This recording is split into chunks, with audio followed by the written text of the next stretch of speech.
రాజ్నాథ్ సింగ్ కాంగ్రెస్ తో పాటు విపక్షాలకి చెంపచెల్లుమనేటట్టు సమాధానం ఇచ్చిండు.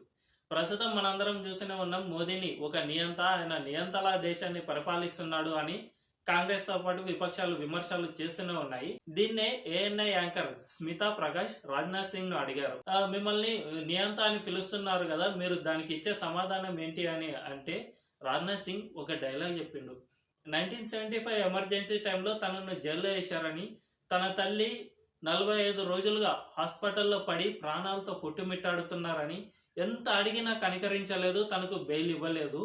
చివరికి తన తల్లి చనిపోయారు, అదే అనారోగ్యంతో, తాను లేని సమయంలో తన తల్లి చనిపోయారు. ఆ సమయంలో చివరి చూపు చూసుకోవడానికి పిరోలు ఇవ్వమని అడిగినా కూడా వాళ్ళు ఇవ్వలేదు.